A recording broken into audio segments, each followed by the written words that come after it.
दोस्तों welcome to online education planet. तो आज हम करेंगे क्लास 9th ज्योग्राफी का chapter number 5 natural vegetation and wildlife के एमसीक्यू।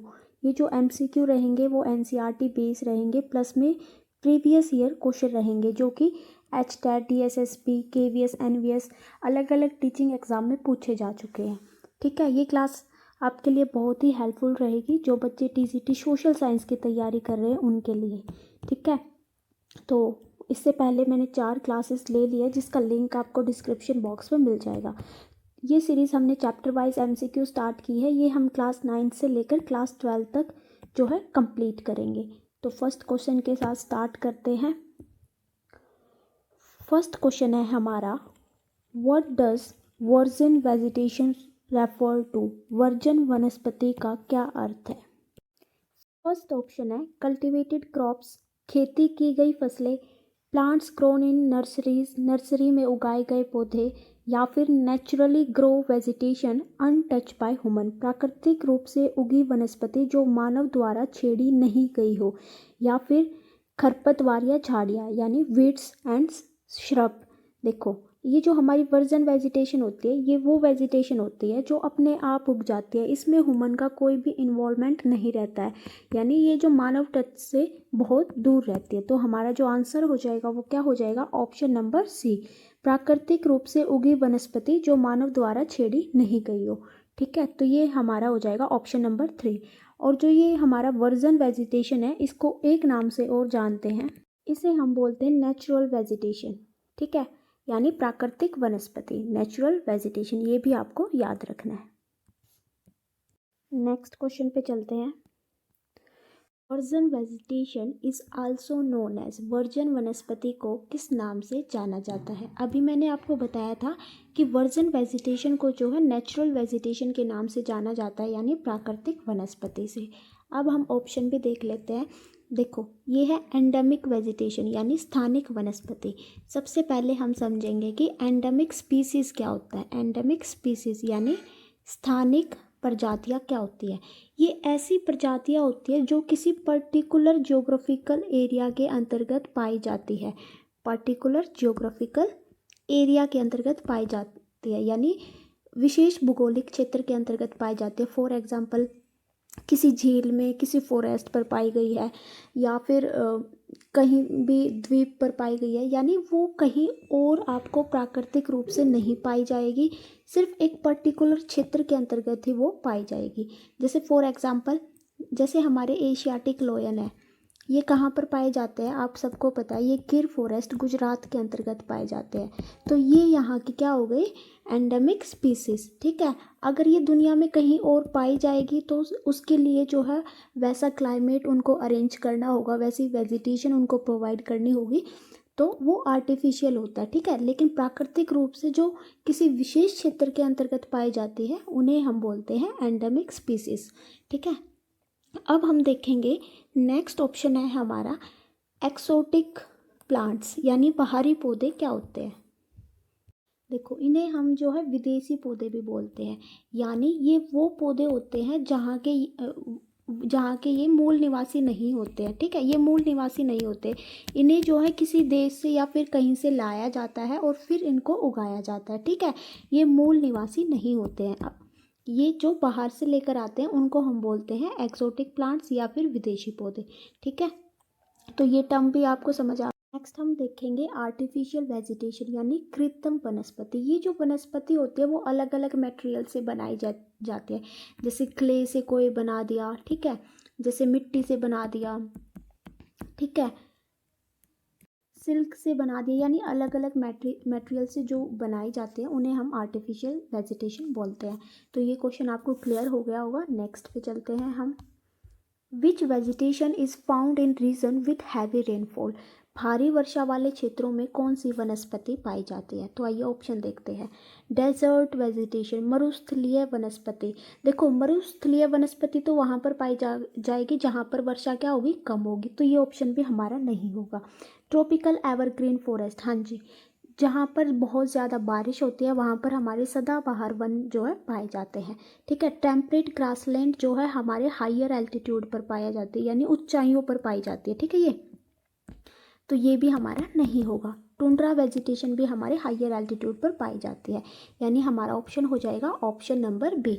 देखो ये सारे क्वेश्चन मैंने लिए हुए हैं टेम्परेट ग्रासलैंड के, डेजर्ट वगैरह के। जब क्वेश्चन आएंगे तो वहाँ पर हम इनको डिटेल में समझेंगे। तो ये हमारा आंसर हो जाएगा ट्रॉपिकल एवरग्रीन फॉरेस्ट, यानी उष्णकटिबंधीय सदाबहार वन में जो है ज़्यादा बारिश होती है। नेक्स्ट क्वेश्चन पे चलते हैं। In India evergreen forest are found in, भारत में सदाबहार वन कहाँ पर पाए जाते हैं। देखो ये बहुत ही इंपॉर्टेंट है। इस चैप्टर में मैं पहले आपको ये बता देती हूँ कि कौन से क्वेश्चन आपको मतलब ध्यान में रखने हैं। जैसे कोई भी फॉरेस्ट है, ठीक है, उसके एक तो आपको एग्जाम्पल याद रखने हैं कि कौन सा ट्रीज़ कौन से फॉरेस्ट के अंतर्गत पाया जाता है, ठीक है।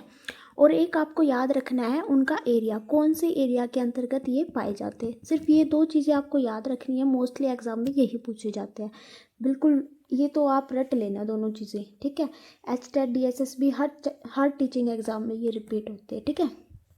तो ये जो है भारत में सदाबहार वन पाए जाते हैं, कहाँ पर पाए जाते हैं। देखो पहले हम इसके बारे में जान लेते हैं कि ट्रॉपिकल एवरग्रीन फॉरेस्ट के बारे में।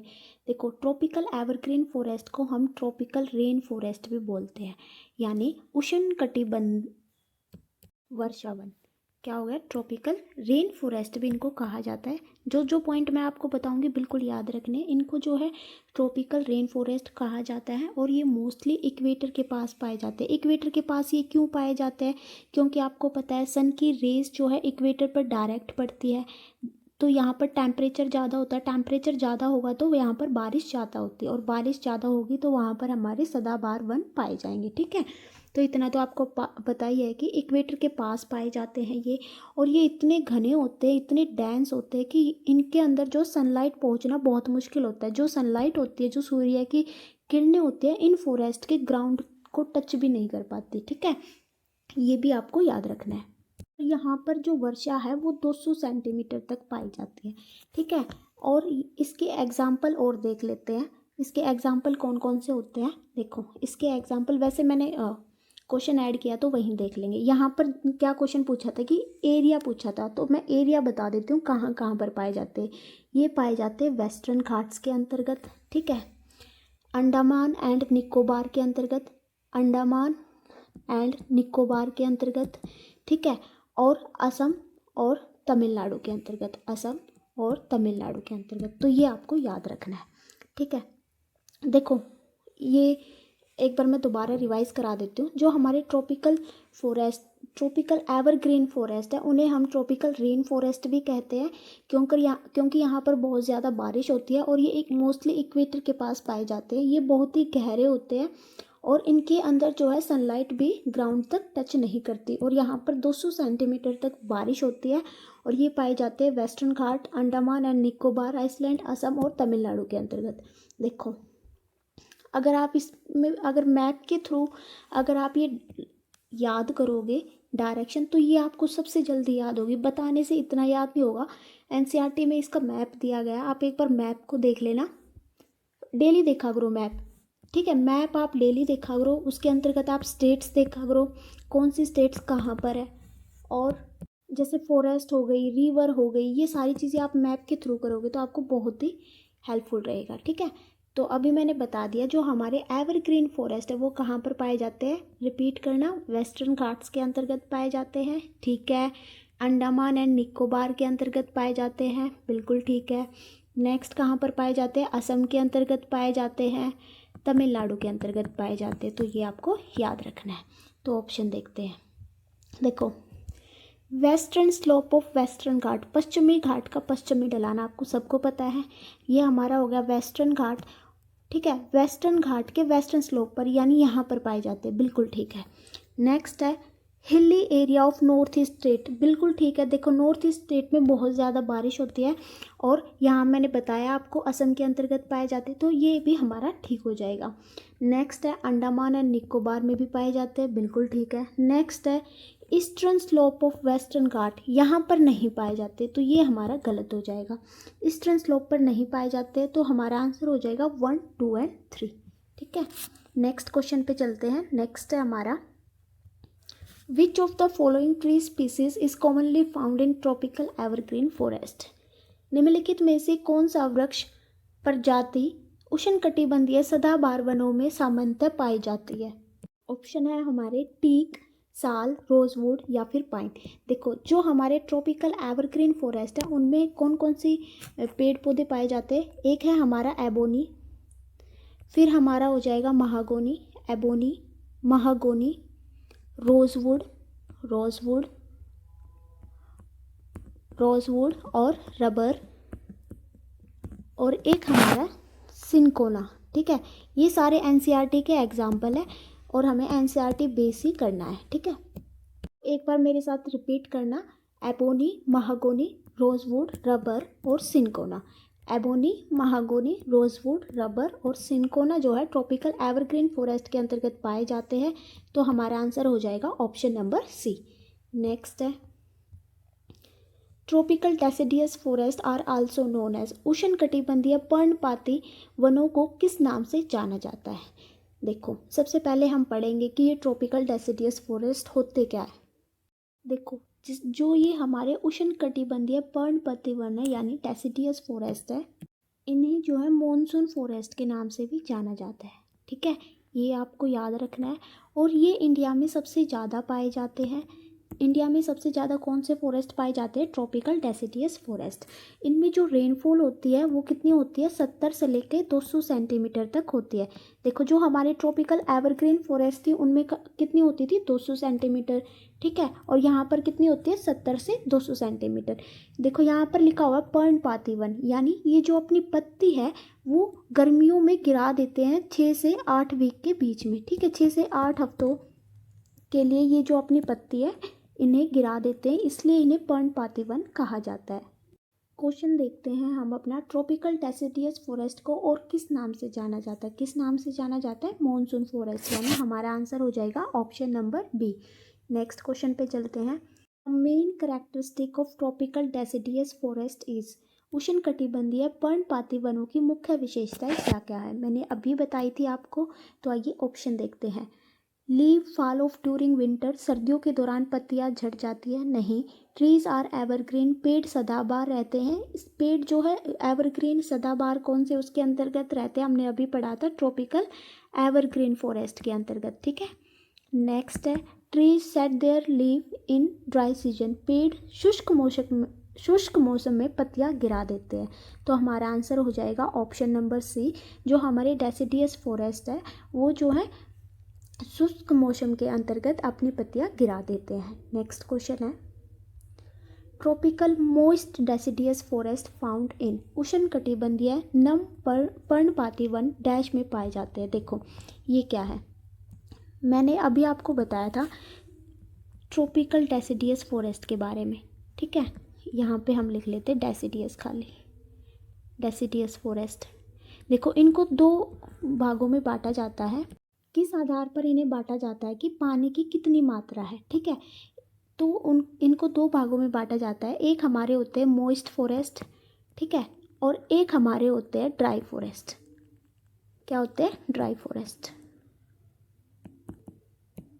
मॉइस्ट फॉरेस्ट वहाँ पाए जाते हैं जहाँ पर 100 से 200 सेंटीमीटर तक वर्षा होती है।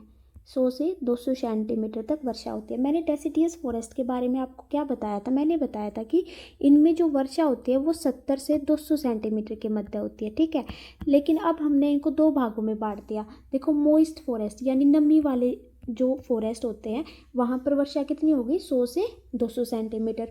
यानी ड्राई फॉरेस्ट, शुष्क फॉरेस्ट, यहाँ पर वर्षा कितनी होगी? 70 से लेकर 100 सेंटीमीटर तक होती है।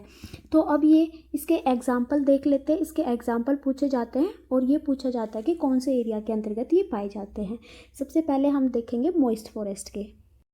देखो, जो हमारे मॉइस्ट फॉरेस्ट है वो कहाँ कहाँ पर पाए जाते हैं? एक तो हमारे पाए जाते हैं foot hills of Himalaya in northern eastern state. ठीक है, और पाए जाते हैं उड़ीसा के अंतर्गत। ठीक है, उड़ीसा के अंतर्गत। और पाए जाते हैं ईस्टर्न स्लोप ऑफ वेस्टर्न घाट के अंतर्गत। ईस्टर्न स्लोप ऑफ वेस्टर्न घाट के अंतर्गत, यानी ये क्या होगा, ईस्टर्न स्लोप ऑफ वेस्टर्न घाट। जैसे ये हमारा वेस्टर्न घाट है, यहाँ पर पाए जाते हैं ये वेस्ट के ईस्ट के अंतर्गत, ठीक है, यहाँ पर पाए जाते हैं, उड़ीसा के अंतर्गत पाए जाते हैं। Foot hills of Himalaya, Himalaya के फुट हिल्स क्या क्या होंगे, जैसे ये हमारा इंडिया है, यहाँ पर इस तरह से ये हिमालय है, यहाँ पर हमारी शिवालिक रेंज खत्म होती है, उसके फुट हिल्स पर यानी यहाँ पर नीचे नीचे पाए जाते हैं, ठीक है। तो दोबारा रिपीट कर देती हूँ मैं, जो हमारे मोइस्ट फॉरेस्ट है वो कहाँ पर पाए जाते हैं, देखो ऑप्शन में देख लेते हैं हम। ईस्टर्न स्लोप ऑफ वेस्टर्न घाट के अंतर्गत यानी पश्चिमी घाट की पूर्वी ढलान के अंतर्गत।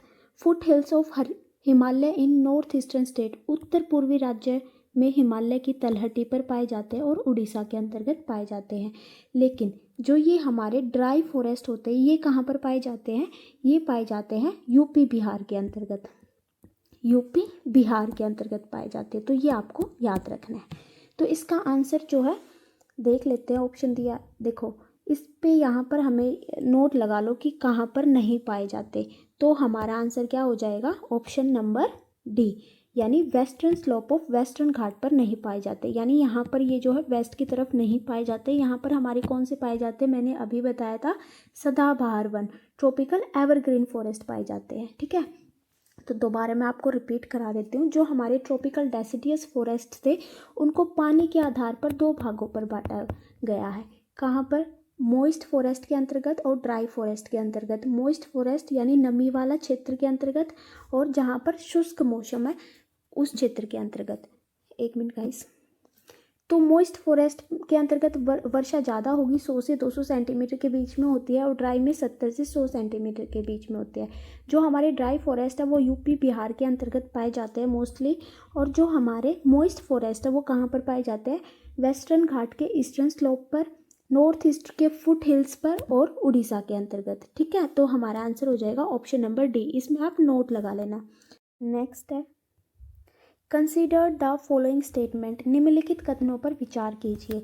देखो सबसे पहला क्या दिया है, these are the most widespread forest in India, ये जो है इंडिया के अंतर्गत सबसे ज़्यादा पाए जाते हैं, and spread over region receiving rainfall 70 से 200 सेंटीमीटर, और ये 70 से 200 सेंटीमीटर इनके बीच में वर्षा होती है, ठीक है। नेक्स्ट दे रखा है, teak, sal, shisham, tendu, palas and sandalwood are the main species of this forest. सागौन, साल, शीशम, तेंदू, प्लास और चंदन इन वनों की मुख्य प्रजातियां हैं। The above statement best describe which of the following, हमें बताना है कि ये जो अबव स्टेटमेंट है वो किसके लिए है। तो हमने अभी पढ़ा जो इंडिया में सबसे ज़्यादा पाए जाते हैं और जिनमें वर्षा 70 से 200 सेंटीमीटर के बीच में होती है, और इनके एग्जाम्पल क्या क्या होंगे, टीक, साल, शीशम, तेंदू, प्लास और सैंडलवुड। ये कौन सा फॉरेस्ट होता है, हमारा डेसिडियस फॉरेस्ट, और इसको हम एक नाम से किस नाम से जानते हैं, इसे हम जानते हैं मॉनसून फॉरेस्ट के नाम से। तो हमारा आंसर देखते क्या हो गया, तो हमारा आंसर हो जाएगा option number B, tropical deciduous forest, ठीक है। नेक्स्ट क्वेश्चन पे चलते हैं, which region in India is known for tropical deciduous forest, भारत का कौन सा क्षेत्र उष्णकटिबंधीय पर्णपाती वनों के लिए प्रसिद्ध है। तो कौन सा प्रसिद्ध है, सतपुरा रेंज, ठीक है। तो हमारा आंसर हो जाएगा सतपुरा रेंज। जो हमारे ये सुंदरबंस है ये मैंग्रोव फॉरेस्ट के लिए फेमस है, ठीक है। अभी क्वेश्चन आएगा इसके ऊपर, फिर करेंगे डिटेल में। तो ये आपको याद रखना है कि जो ट्रॉपिकल डेसिडियस फॉरेस्ट है वो किस चीज़ के लिए प्रसिद्ध है, सतपुरा रेंज में वहाँ पर पाया जाता है, पाए जाते हैं। नेक्स्ट है, which tree species is commonly not found in Himalaya mountain forest, Himalaya पर्वतीय वनों में कौन सा वृक्ष प्रजाति सामान्यतः नहीं पाई जाती है। देखो पर्वतीय वन, यहाँ पर हम पढ़ेंगे माउंटेन फॉरेस्ट के बारे में, यानी पहाड़ी इलाकों के बारे में अब हम पढ़ेंगे। देखो यहाँ पर क्या होता है, जैसे जैसे आप ऊंचाई पर जाते हो ना, जैसे जैसे ऊंचाई पर जाते हो, ऊंचाई को हम क्या बोलते हैं, एल्टीट्यूड बोलते हैं। जैसे जैसे आप ऊंचाई पर जाते हो टेम्परेचर हमारा कम होता रहता है, और हमारी जो वेजिटेशन होती है, जो वनस्पति होती है, वो हर हाइट पर बदलती रहती है, ठीक है। ये आपको याद रखना है। तो जो हमारे माउंटेन फॉरेस्ट है वो कहाँ हाइट, कौन सी हाइट के बीच में पाए जाते हैं, 1000 से 2000 मीटर के बीच में जो हमारे माउंटेन फॉरेस्ट पाए जाते हैं, ठीक है। देखो इसमें हम पूरा डिटेल से ही कर लेते हैं, क्योंकि एनसीईआरटी से क्वेश्चन ही बनते हैं, पता नहीं कहाँ से पूछ ले। जो हमारे माउंटेन फॉरेस्ट होते हैं, माउंटेन फॉरेस्ट होते हैं वो क्या होता है, 1000 से 2000, एक मिनट गाइस, 1000 से 2000 मीटर हाइट के मध्य पाए जाते हैं। जैसे जैसे हाइट बढ़ती है वैसे वैसे वेजिटेशन में, वनस्पति में चेंज आता रहता है, ठीक है। जैसे इससे ऊपर जाओगे, अगर आप जाओगे 1500 से लेकर 3000 की हाइट के बीच में, तो वहाँ पर आपको जो है टेम्परेट फॉरेस्ट मिलेंगे। कौन से मिलेंगे, टेम्परेट फॉरेस्ट मिलेंगे, ठीक है। ये टेम्परेट फॉरेस्ट कैसे होते हैं, ये कोनीफेरस ट्री होते हैं। जैसे इनकी जो पत्तियाँ होती है ना नुकीली होती रहती है, ठीक है। ऐसी, मेरी ड्राइंग बहुत ख़राब है, आप वैसे ही समझ लेना। यहाँ पर हमारे कोनीफेरस फॉरेस्ट मिलेंगे, देखो जिन्हें बोलते हैं ना कि नीडल लाइक पत्तियाँ, यानी सुई की तरह उनकी पत्तियाँ होती है ऐसी पैनी पैनी, वो हमारे होते हैं कोनीफेरस फॉरेस्ट। वो कहाँ पर पाए जाते हैं, 1500 से 3000 की हाइट पर। फिर एक क्वेश्चन पूछा जाता है कि एल्पाइन फॉरेस्ट कौन सी हाइट के अंतर्गत पाए जाते हैं। जो हमारे अल्पाइन फॉरेस्ट पाए जाते हैं वो 3600 मीटर की हाइट से ज़्यादा पाए जाते हैं, 3600 मीटर की हाइट से ज़्यादा पाए जाते हैं, ठीक है। क्वेश्चन मैंने डाल रखे हैं, अब आपको जब आप क्वेश्चन करोगे तो आपको समझ आता रहेगा। यहाँ पर पूछा है कि हिमालय पर्वतीय वनों में कौन सा वृक्ष प्रजाति सामान्यतः नहीं पाई जाती है। तो यहाँ पर हमें बताना है कि कौन सी प्रजाति जो है माउंटेन फॉरेस्ट की नहीं है। देखो, पहला है फर, बिल्कुल माउंटेन फॉरेस्ट की है। ओक भी माउंटेन फॉरेस्ट की है। सिल्वर फर भी माउंटेन फॉरेस्ट की। जो ये हमारा टीक है, ये हमने पढ़ा था अभी, ये किसकी है, ट्रॉपिकल डेसिडियस फॉरेस्ट की, ठीक है। तो ये हमारा गलत हो जाएगा, किसकी है, ट्रॉपिकल डेसिडियस फॉरेस्ट, जिसे हम मॉनसून फॉरेस्ट के नाम से भी जानते हैं, यानी ऑप्शन नंबर डी जो है हमारा ठीक हो जाएगा। तो फर, ओक, सिल्वर या फिर जूनिपर ऑप्शन में आ सकता है, जूनिपर या फिर पाइन या फिर बर्चिस, ये जो हमारे एग्जाम्पल हो गए वो किसके हो गए, माउंटेन फॉरेस्ट के। नेक्स्ट क्वेश्चन पे चलते हैं। Which of the following statement is not true regarding the mountain forest India. Bharat में पर्वतीय वनों के संबंध में निम्नलिखित में से कौन सा कथन सही नहीं है। देखो यहाँ पर आपको बिल्कुल क्लियर हो जाएगा। फर्स्ट है, they are found in mountain और हिली रीजन, वे पर्वतीय या फिर पहाड़ी क्षेत्रों में पाए जाते हैं, बिल्कुल ठीक है। नेक्स्ट है, southern mountain forest are found in Himalaya range, दक्षिणी पर्वतीय वन हिमालय श्रृंखलाओं में पाए जाते हैं, बिल्कुल ठीक है। नेक्स्ट है, northern mountain forest are found in western Ghat and Nilgiri, ये हमारा गलत हो जाएगा। नेक्स्ट है, they exhibit a variety of vegetation type with changing altitude, ये मैंने आपको बताया है कि वे ऊंचाई के साथ साथ विभिन्न प्रकार की वनस्पति को प्रदर्शित करते हैं। यानी अगर आपको 1000 मीटर पर कोई और तरह के पौधे मिलेंगे, 1500 पर किसी और तरह के, फिर 3000 पर किसी और तरह के पौधे मिलेंगे, यानी हाइट के साथ जो है वनस्पति चेंज होती रहती है। जो हमारे नॉर्थ माउंटेन फॉरेस्ट है वो कहाँ पर पाए जाते हैं, नॉर्थ ईस्ट स्टेट के अंतर्गत पाए जाते हैं, तो ये आपको याद रखना है। तो इसमें हमें गलत बताना था, तो हमारा ऑप्शन हो जाएगा option number C. Next question पे चलते हैं। Which of the following condition is suitable for mountain forest, कौन सी जलवायु स्थिति पर्वतीय वनों के लिए उपयुक्त है। सबसे पहले क्या है, high temperature and high rainfall, उच्च तापमान और भारी वर्षा नहीं, low temperature and moderate rainfall.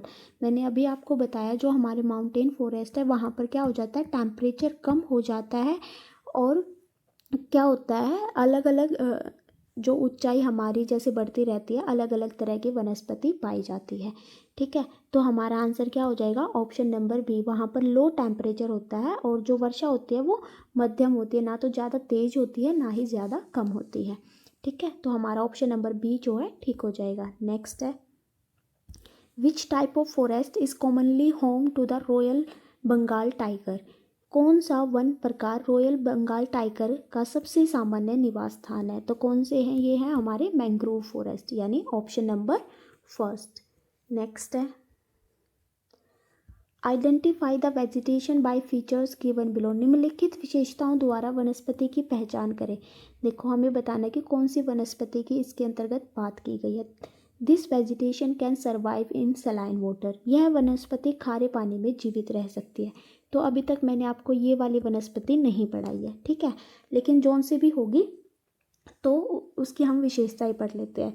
It is located in Andaman and Nicobar island, ये अंडमान और निकोबार द्वीप समूह में स्थित है। नेक्स्ट है सुंदरी is well known species of trees of this vegetation, सुंदरी इस वनस्पति की एक प्रसिद्ध प्रजाति है। देखो सुंदरी के बारे में तो मैंने आपको बहुत बार बताया। तो कौन से फॉरेस्ट है, ये हमारे मैंग्रोव फॉरेस्ट है। देखो आप ऐसे भी क्वेश्चन करेक्ट कर सकते हो सिर्फ एक पढ़कर। Mangrove can survive in high temperature area, mangrove उच्च तापमान वाले क्षेत्रों में जीवित रह सकते हैं। तो ये जो बताया था, ये जितनी भी विशेषताएं हैं वो किसकी है, मैंग्रोव फॉरेस्ट की विशेषताएं हैं। क्या क्या विशेषताएं हैं एक बार पढ़ लेते हैं। जो हमारे मैंग्रोव फॉरेस्ट होते हैं वो जो है खारे पानी में रहते हैं, ठीक है, खारे पानी में रहते हैं, बिल्कुल ठीक है। वो अंडमान और निकोबार आइसलैंड के अंतर्गत पाए जाते हैं। देखो जो हमारे मैंग्रोव फॉरेस्ट है इन्हें हम क्या बोलते हैं, टाइडल फॉरेस्ट के नाम से भी जानते हैं। किसके नाम से जानते हैं, टाइडल फॉरेस्ट के नाम से भी जानते हैं। और ये मोस्टली कोस्टल एरिया पर पाए जाते हैं, ठीक है। जो तटीय क्षेत्र होते हैं ना वहाँ पर हमारे ये पाए जाते हैं। यहाँ पर जो है गाद में ये जो है इनकी जड़ें जो है गाद जैसा होता है हमारा मड जैसा, उसमें डूबी रहती है। रूट हमेशा जो इनकी जड़ें होती है वो हमेशा पानी में रहती है, ठीक है।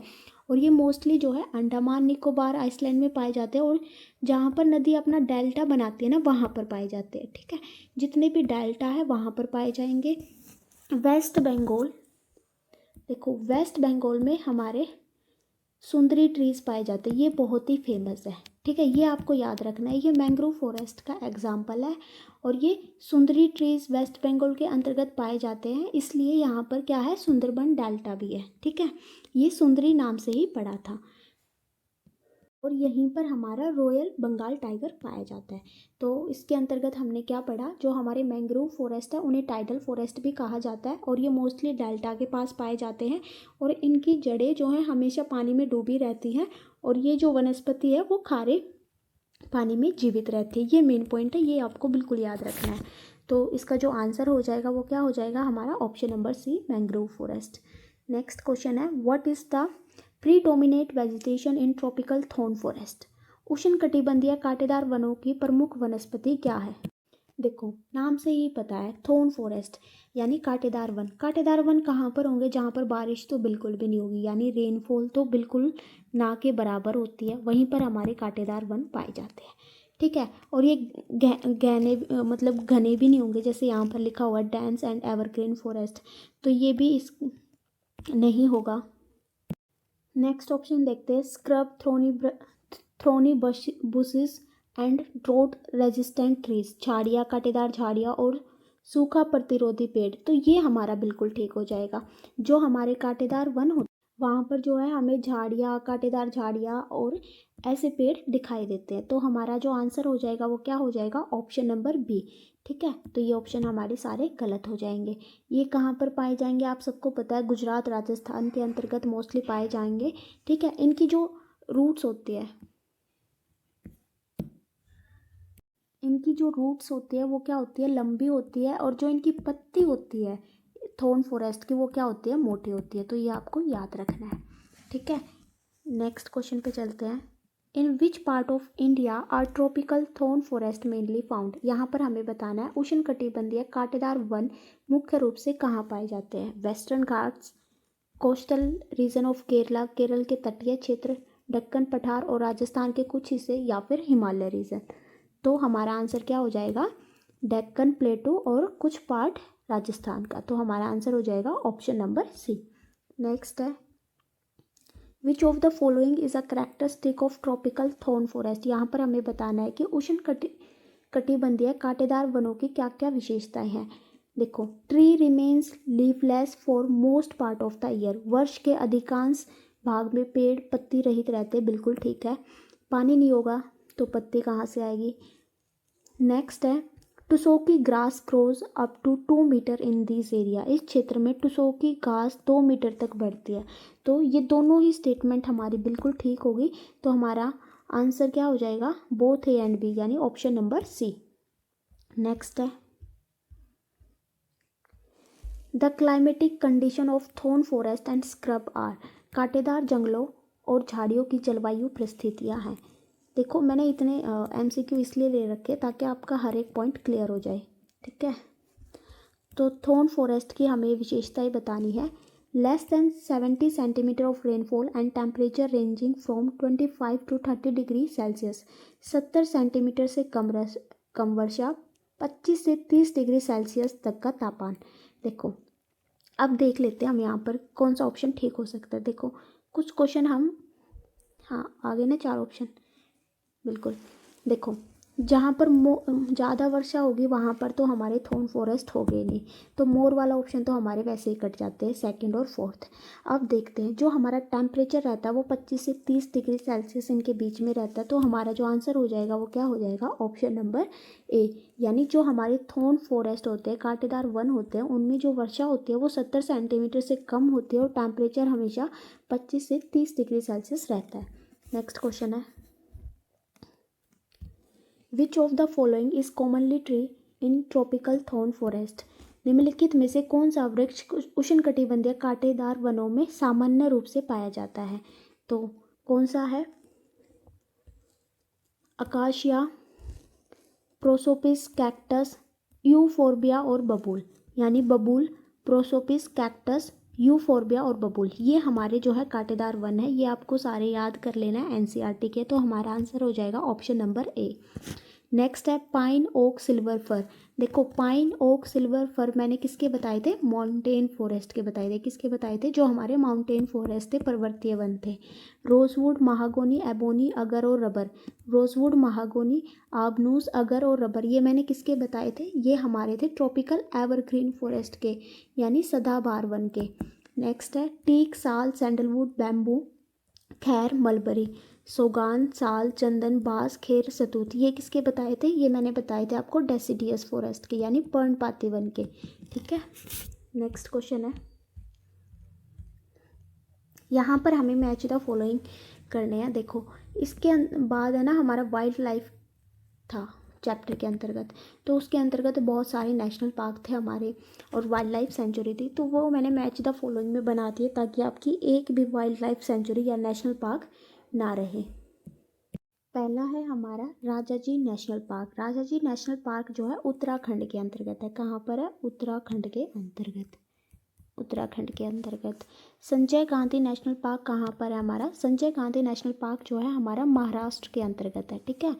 कहाँ पर है, महाराष्ट्र के अंतर्गत है। राजगीर नेशनल पार्क बिहार के अंतर्गत है। कहाँ पर है, बिहार के अंतर्गत है। हमारा सिमलीपल नेशनल पार्क जो है उड़ीसा के अंतर्गत है। कहाँ पर, उड़ीसा के अंतर्गत है। नेक्स्ट है रंगनथितु बर्ड सेंचुरी, ये है हमारी कर्नाटका के अंतर्गत। कहाँ पर है, कर्नाटका के अंतर्गत। नेक्स्ट है काजीरंगा नेशनल पार्क, ये है असम के अंतर्गत। काजीरंगा नेशनल पार्क कहाँ पर है, असम के अंतर्गत। फिर है हमारी सरिस्का वाइल्ड लाइफ सेंचुरी, ये है हमारी राजस्थान के अंतर्गत। कहाँ पर है, Sariska wild life sanctuary, Rajasthan के अंतर्गत। नेक्स्ट है गिर नेशनल पार्क, मैंने गिर नेशनल पार्क तो आपको बताया भी है, कहाँ पर है, गुजरात के अंतर्गत। फिर है Dudhwa national park, Dudhwa national park कहाँ है, यूपी के अंतर्गत, ठीक है। फिर है हमारी केलादियो नेशनल पार्क, ये कहाँ पर है, राजस्थान के अंतर्गत।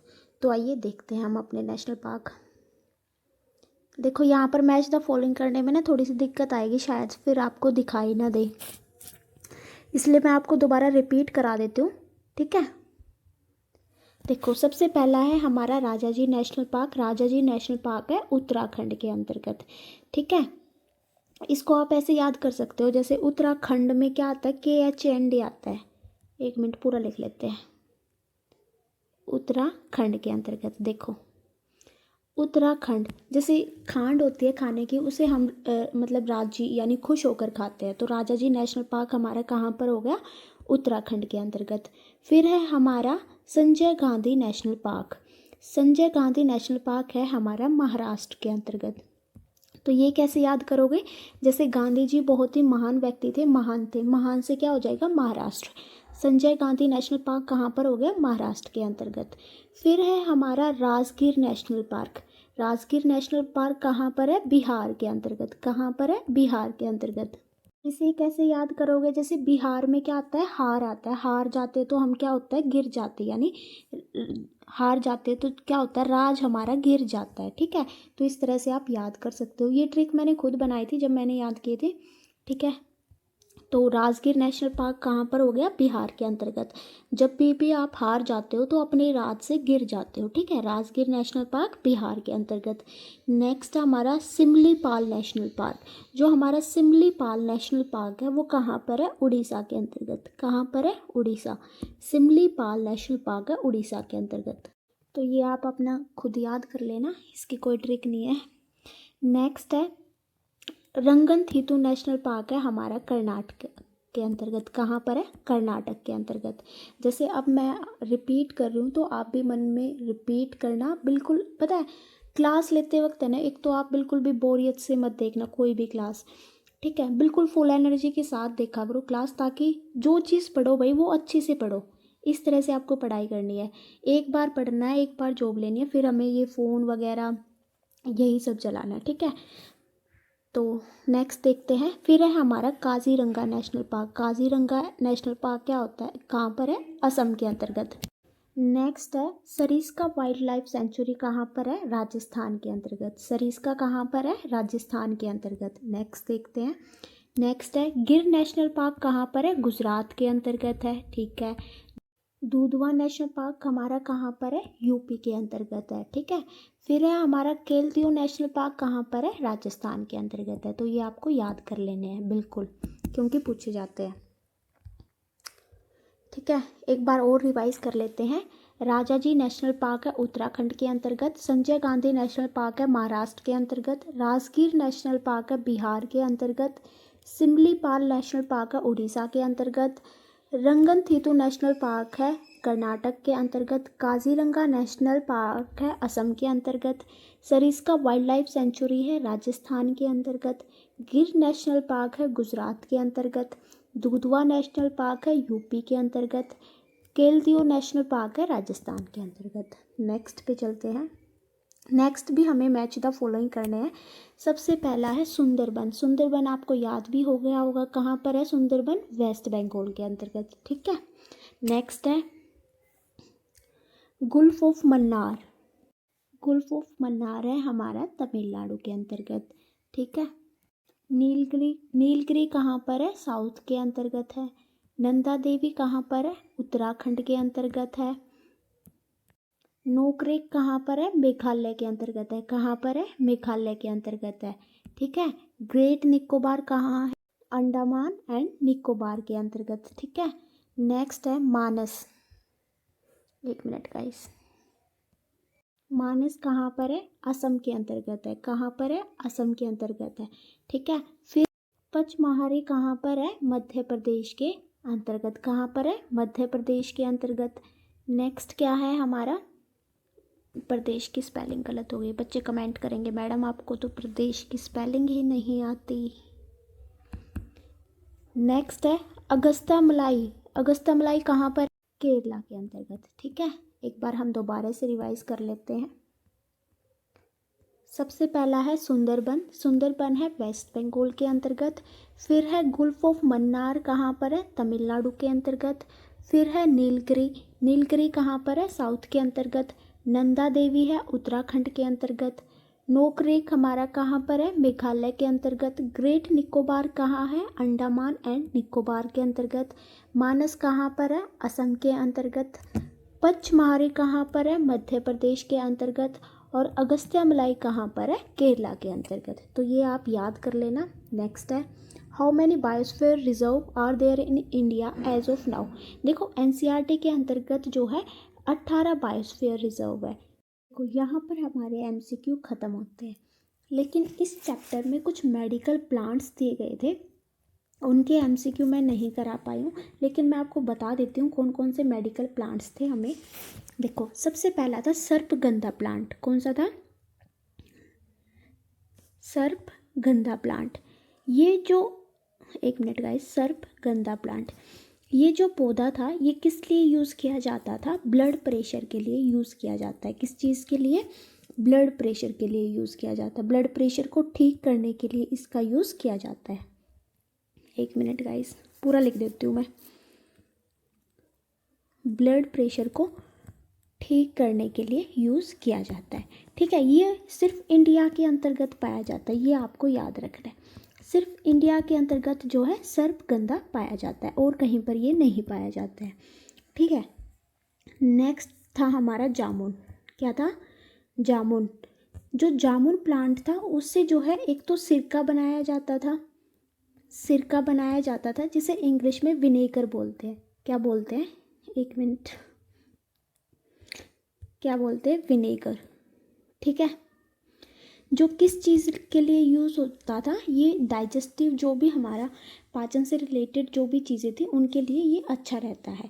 और जो इस जामुन की सीड होती है, एक मिनट गाइस, यहाँ पर वो नहीं है, पेज नहीं है रिटर्न लिखने के लिए, तो हम क्या करते हैं, मैं आपको एक नए पेज पर लिख के बताती हूँ। ठीक है, हम यहाँ से कर लेते हैं। जो हमारा जामुन का पेड़ था वो किस लिए यूज़ किया जाता था? वो जो है सिरका बनाने के लिए यूज़ किया जाता था, यानी विनेगर। ये किस लिए काम आता है? ये जो हमारी पाचन की जितनी भी प्रॉब्लम होती है डाइजेस्टिव सिस्टम से रिलेटेड, उनके लिए यूज़ किया जाता था। और जो ये जामुन के सीड होते हैं, यानी जो बीज होते हैं उनका उनका किस चीज़ के लिए यूज़ किया जाता है? जो भी डायबिटीज़ होती है, यानी जिन पेशेंट को भी शुगर होता है उसको कंट्रोल करने के लिए, यानी जो इनके बीज है वो किस लिए यूज़ किए जाते थे? Control diabetes. ठीक है, ये आपको याद रखना है। ठीक है, नेक्स्ट हमारा क्या है? नेक्स्ट है हमारा अर्जुन पे। अर्जुन, जो हमारा अर्जुन का पौधा होता है उसकी जो पत्तियाँ होती है वो, उसकी जो लीव्स होती है वो किसके, एक मिनट गाइस, जो उसकी लीव्स होती है यानी पत्ती होती है वो किस लिए यूज़ होती है? जो जब हमारे कान में दर्द होता है ना, उसमें जो है बहुत ही हेल्पफुल रहती है, ये भी आपको याद रखना है। ठीक है, और ये जो है बीपी को रेगुलेट करता है, यानी ठीक रखता है, तो ये इसमें भी जो है हमारा अर्जुन पौधा काम आता है। नेक्स्ट पे चलते हैं हम। नेक्स्ट है दिया था हमारा बबूल। क्या था? बबूल। जो हमारा बबूल पेड़ होता है उसका यूज़ होता है, जो हमारे आँखों में जो घाव हो जाते हैं उसके लिए हम बबूल के पेड़ का यूज़ करते हैं। ठीक है, फिर है हमारा नीम। नीम का क्या काम था? ये एक एंटीबायोटिक, ये एक एंटीबायोटिक काम करता है, यानी जो भी बैक्टीरिया होता है या फिर फंगल हमारा इन्फेक्शन होता है उनको ख़त्म करता है। ठीक है, यानी बैक्टीरिया, जो भी कीटाणु होते हैं या फिर कोई भी फंगल इन्फेक्शन अगर होता है तो उसको जो है ख़त्म करता है। ठीक है, फंगल इन्फेक्शन को। नेक्स्ट इसमें दिया था तुलसी का पेड़। जो हमारा तुलसी का पेड़ होता है वो कफ यानी खांसी और या फिर जिसको सर्दी लग जाती है उसके लिए यूज़ होता है। ठीक है, फिर नेक्स्ट पेड़ दिया था हमें कचनार। जो हमारा कचनार था वो किस लिए यूज़ होता था? जिन पेशेंट्स को अस्थमा यानी दमा की शिकायत है या फिर अल्सर, ठीक है, अल्सिस बोलते हैं इसको इंग्लिश में और हिंदी में बोलते हैं इसको अल्सर। ठीक है, तो उनके लिए ये यूज़ किया जाता था, ये आपको याद रखना है। और जो इसकी कचनार की जो कलियाँ थी और जो जड़ होती है, यानी जो बर्ड्स और रूट्स होती है, यानी कलियाँ और जो उसकी जड़ें होती है वो डाइजेस्टिव प्रॉब्लम को ठीक करती है, ये भी आपको याद रखना है। डाइजेस्टिव प्रॉब्लम को ठीक करती है। तो यहाँ पर हमारे सारे जितने भी पौधे दिए थे वो हमने कर लिए। मैं नहीं चाहती कि आपका एक भी क्वेश्चन जो है छूटे। एक क्वेश्चन और रह गया था, वो था हमारा, वो सब आपको पता भी होगा, जो हमारा वाइल्ड लाइफ प्रोटेक्शन एक्ट था वो कब आया था? वाइल्ड लाइफ प्रोटेक्शन एक्ट कब आया था? 1972 के अंतर्गत। ठीक है, मैंने पूरा कंप्लीट चैप्टर आपको करा दिया। अगर आपको पसंद आए तो please like share and subscribe कर देना। एक बार हम दोबारा देख लेते हैं। जो जामुन का पेड़ होता है उससे सिरका बनाया जाता है और वो हमारे पाचन के लिए बहुत ही अच्छा होता है। और जो इसकी सीड होती है वो डायबिटीज़ को कंट्रोल करती है। नेक्स्ट है अर्जुन। जो अर्जुन की पत्तियाँ होती है वो कान में जो दर्द होता है उसके लिए लाभदायक होती है और ये बीपी को रेगुलेट भी करता है। नेक्स्ट पेड़ था हमारा बबूल, जो कि आँखों के घाव को ठीक करता है। नीम जो है एंटीबायोटिक है, यानी जो भी हमारे बैक्टीरिया या फिर फंगल इन्फेक्शन होता है उनके विरुद्ध काम करता है, यानी एंटीबायोटिक का काम करता है। नेक्स्ट है तुलसी, जो कि ठंड और खांसी के में लाभदायक होती है। फिर है हमारा कचनार, जो कि अस्थमा और अल्सिस में जो बहुत ही हेल्पफुल रहता है और डाइजेस्टिव प्रॉब्लम ठीक रहती है इसकी जो पत्तियाँ होती है, जो रूट्स होती है और जो कलियाँ होती है उनसे। ठीक है, तो यहाँ पर हमारी वीडियो ख़त्म होती है। अगर आपको पसंद आए तो प्लीज़ लाइक कर देना, शेयर कर देना और कमेंट कर देना।